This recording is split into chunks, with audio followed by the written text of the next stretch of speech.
losing my control. So help me get out of here. We'll be singing now, na na na na na na. Singing now, na na na na na na. Singing now, na na na na na na. You were my addiction, the world's self-affliction, and I'm unnerved by this friction that burns so slowly. You make me say, ooh, la la la. You make me go, ooh, I'm in love, love.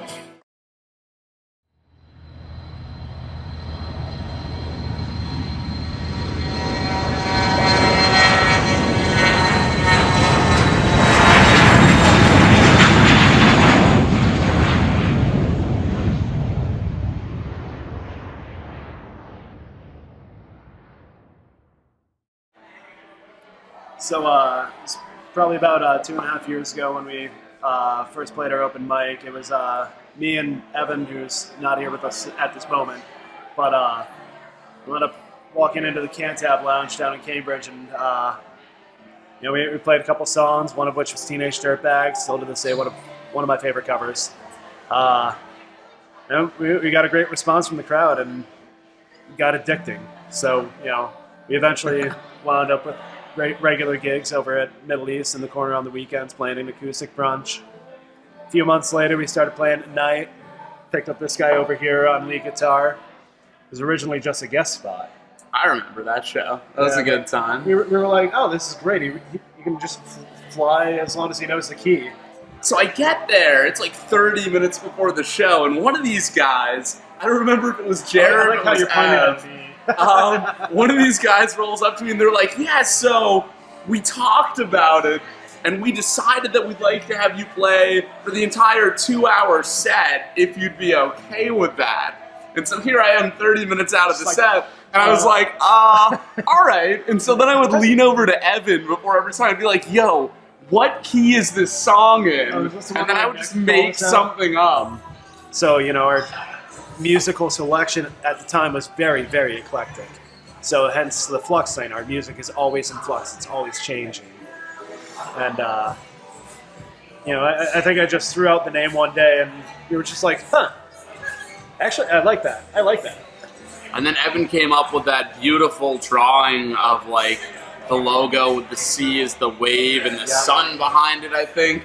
We couldn't end up working it into a graphic because there was so much going on, but that was really cool. And then we ended up going with just the blue and the orange with the typeface that my dad designed, or the graphic that my dad designed. This whole 2.5-year span has just been an amazing opportunity to get back out there. I was saying earlier to you, this whole thing just revived music for me. It had been years since I had actually picked up my guitar and played seriously.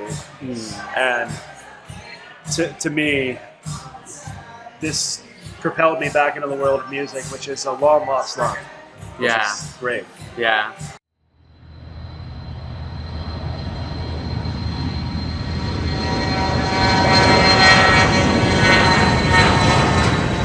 We're on the way back from a show, and I don't even remember which show it was, but we were on such a high. We had filled the room, everybody was having a great time. And on the way back, we felt like playing more music. So we pulled out our guitars while we were on the train and just started playing. And we'd get random people like down the train like, oh, dude, that's awesome. You mashed those two songs up? Wait, do you know this song? And it's probably my favorite ride home ever. I want to give a shout out to another band that saved our bacon. Do you remember the time we found out we had a show, we had a residency at the Middle East for a long time, and so I think it was day of show, right? The booking agent hits us up. There were two touring bands that were supposed to play with us. So this is like a normal 3.5 or 3 hour set, right? 3 hour set. And we were supposed to play with these two touring bands. They both canceled, and he hits us up day up. It's like 9 hours before the show. And so we hit up our friends. I think you might have sent the text to the guys in Instant Shawarma. Yeah. So Pat and Andy and the rest of the gang, those guys are so incredible. They're a very great local band that's still making music, by the way. Shameless plug, check them out. But they came to our aid day of at like noon. We hit them up, and Instant Shawarma was just there. And they played the night with us, and it actually went pretty well. We felt good about it. We had fun, you know.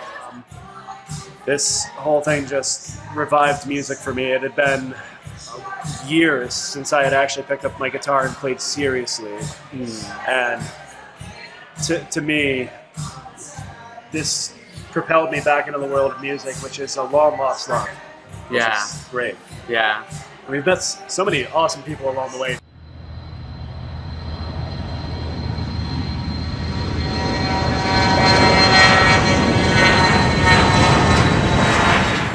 We'll take some popular songs, and where they might not conventionally go together, we actually mix them into one song.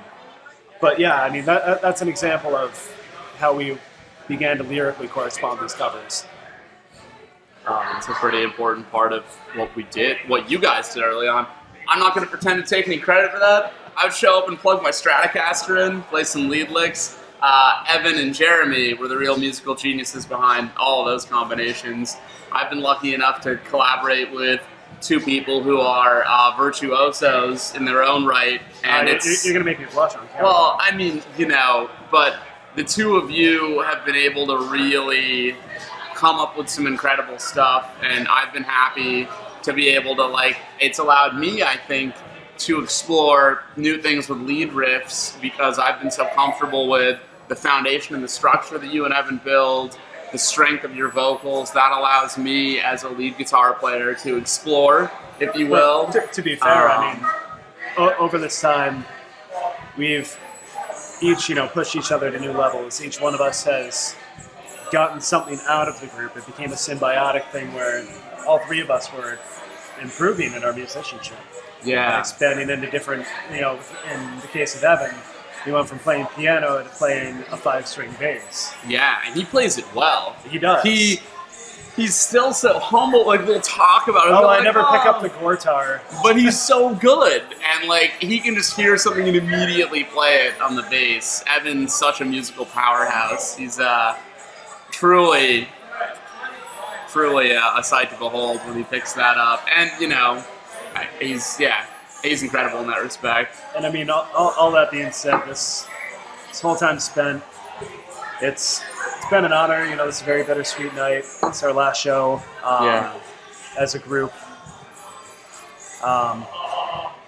And I mean, honestly, it's been a great pleasure. Like I said, it revived the passion for music. And, I feel that extends to every member of the group too. Yeah. That, when we got into this, we knew how to play music, but we weren't in the scene. Right. And we learned over time what it took to be in the scene.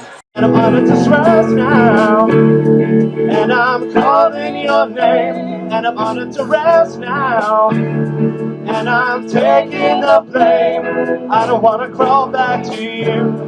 Now I'm feeling my shame. I don't want to do this anymore. So I'm ending your game. Yeah, I'm ending your game.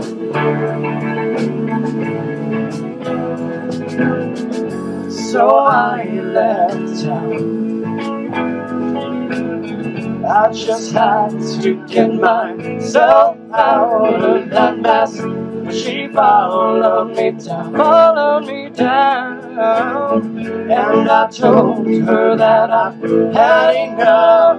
I was broken when we parted, my heart was so unguarded. Now I'm over your head doing well, while I'm drowning below in your hell, and I'm under distress now. And you're calling my name, and you're under duress now. But I ain't playing that game. I don't wanna crawl back to you. Yeah, I'm feeling my shame. I don't wanna do this anymore. So I'm ending your game.